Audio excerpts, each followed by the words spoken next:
Shalom Bapak Ibu, Saudara-saudari, hamba-hamba Tuhan yang dikasihi Tuhan Yesus Kristus. Hari ini kita telah sampai pembacaan kitab kita dalam kitab Nehemia pasal 1-3. Dan kita semua juga tahu dalam kitab Nehemia berbicara tentang bagaimana Nehemia bergumul untuk tembok Yerusalem yang sudah hancur, terbongkar, dan juga pintu-pintu gerbangnya terbakar.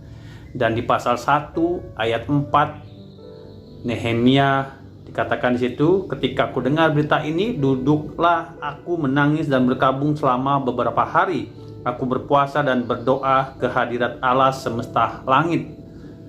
Namun kalau kita lihat di dalam akhir kitab ini dan juga dalam perjalanannya, ia akan membuat tembok Yerusalem, akan membangunnya kembali. Dan di dalam akhir cerita ini ia berhasil membangun kembali tembok Yerusalem. Namun kita akan lihat apa sih kunci keberhasilan dari Nehemia ketika ia membangun tembok Yerusalem tersebut.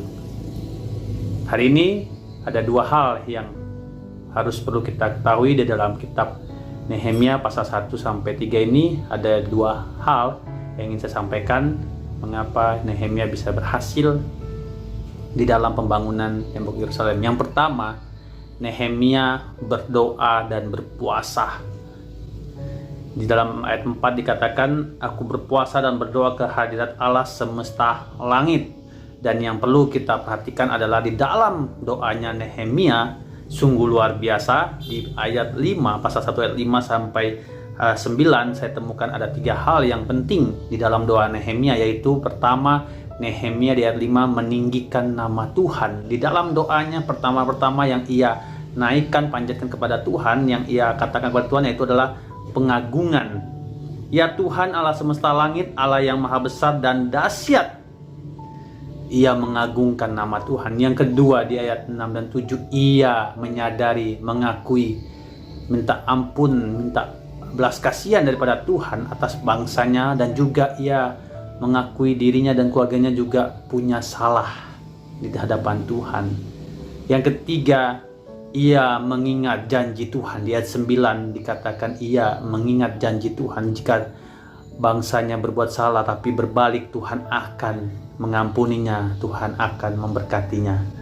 Tiga hal yang ada dalam doanya Nehemia, yaitu pengagungan, terus menyadari kesalahan, dan juga mengingat janji Tuhan. Itulah yang membuat Nehemia doanya dikabulkan oleh Tuhan. Di pasal 2 ayat 8 bagian akhir katakan, dan Raja mengabulkan permintaanku itu karena tangan Allahku yang murah melindungi aku. Ketika ini doa Nehemia, Raja mengabulkannya dan ia berangkatlah ke Yerusalem. Dan hal yang kedua, tadi yang pertama adalah doa yang membuat Nehemia bisa berhasil di dalam perjalanannya dan sampai ke Yerusalem membangun tembok Yerusalem. Dan yang kedua adalah bekerja keras. Doa dan bekerja keras. Yang kedua bekerja keras. Nehemia bekerja keras. Di dalam pasal 2 ayat 11 sampai 20 dan pasal 3 juga menceritakan tentang tekad untuk membangun kembali tembok Yerusalem. Di dalam bekerja keras ada hal-hal yang penting juga yang harus kita miliki, yaitu semangat, tekad atau tekun untuk membangun suatu pekerjaan yang sudah Tuhan taruh di dalam hati Nehemia dan juga dalam hati kita semua, Bapak Ibu Saudara sekalian.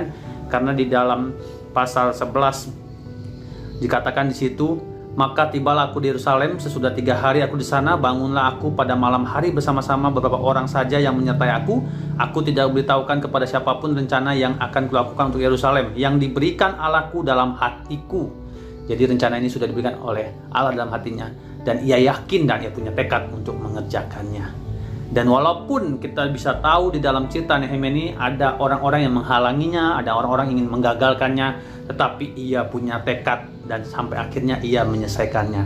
Demikian juga dengan kita, Bapak Ibu Saudara sekalian, jika Tuhan sudah taruh di dalam hati kita suatu rancangan yang besar di dalam pelayanan kita, dalam kehidupan kita, maka kita doakan dan kita bekerja dengan keras, maka itu akan berhasil. Demikian firman Tuhan. Tuhan Yesus memberkati kita semua. Amin.